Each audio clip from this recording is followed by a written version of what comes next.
कत्ले हुसैन असल में मर्गे यजीद है, इस्लाम ज़िंदा होता है हर करबला के बाद। कुछ स्टूडेंट्स ने पूछा कि सर ये मुहर्रम क्या होता है, ताज़िया क्या होता है। तो चलिए आज थोड़ा सा समझ लेते हैं कि मुहर्रम क्या होता है। मुहर्रम एक मंथ का नाम है। इस्लामिक कैलेंडर का पहला मंथ जो होता है उसको मुहर्रम बोलते हैं। जैसे आप ग्रेगोरियन कैलेंडर का पहला महीना को क्या बोलते हैं, जनवरी बोलते हैं। उसी प्रकार इस्लामिक कैलेंडर का जो फर्स्ट मंथ होता है इसको क्या बोलते हैं, मुहर्रम बोलते हैं। और मुहर्रम के का जो 10वां दिन होता है, 10 तारीख होता है, उसी को आशुरा बोला जाता है।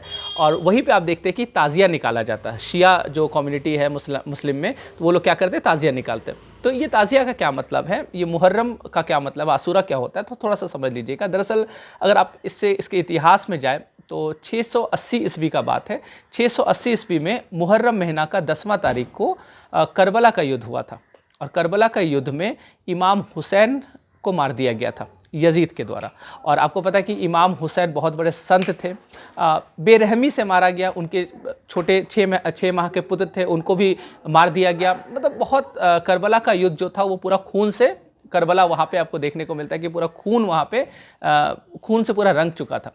तो इस दिन इस्लामिक जगत में बहुत शोक हुआ था, क्योंकि आप कोई भी एक ग्रेट पर्सनालिटी को खो देते हैं तो ऑब्वियस सी बात है कि लोग बहुत ज़्यादा है ना शोक मनाते हैं। तो वही चीज़ है। तो मुहर्रम महीना का जो 10वां दिन है वो एक आप कह सकते हैं शोक का तारीख है। और इमाम हुसैन को याद करते हुए लोग क्या करते हैं, शोक मनाते हैं, दुख मनाते हैं। तो ताज़िया का मतलब ही होता है कि दुख, है ना, शोक, है ना। तो वो शोक होता है, तो ताज़िया निकाला जाता है इमाम हुसैन की याद में। इमाम हुसैन थे कौन, तो बहुत बड़े शख्सियत थे।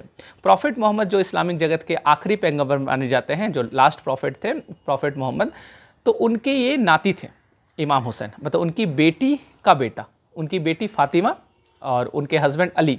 तो हज़रत अली और फातिमा के पुत्र थे इमाम हुसैन। तो इमाम हुसैन का कत्ल कर दिया जाता है। तो एक आप कह सकते हैं कि इंसानी जगत में एक कलंक लगा था जब इमाम हुसैन का कत्ल कर दिया गया था।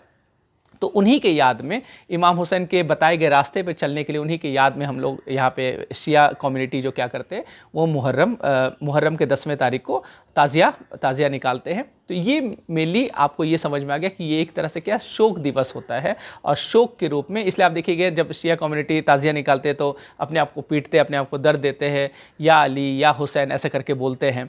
तो दरअसल मेरा मानना है कि अपने आप को कष्ट देने से कुछ नहीं होगा। आप अपने अंदर वो चीज़ डेवलप कर ले। आप खुद को कष्ट दे या सामने वाला को कष्ट दे, कष्ट ही होता है।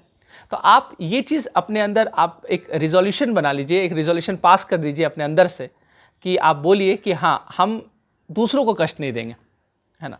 खुद भी कष्ट नहीं लेना, दूसरों को भी हम क्या करेंगे, कष्ट नहीं देंगे। तो ये कोई भी चीज़ अगर हम याद करते हैं तो उसका कुछ उद्देश्य होना चाहिए। उस उद्देश्य के साथ ऐसा नहीं कि बस मुहर्रम आया उसको हम ऐसे ही, है ना, 10वें तारीख को ताज़िया निकाल दिए, ये कर दिए, वो नहीं होना चाहिए। मेन होना चाहिए कि उसके पीछे का जो रहस्य है, उनके द्वारा बताया गया रास्ता, उस रास्ते पर आपको चलना चाहिए। तो ये था मुहर्रम और इससे जुड़ा हुआ ताज़िया।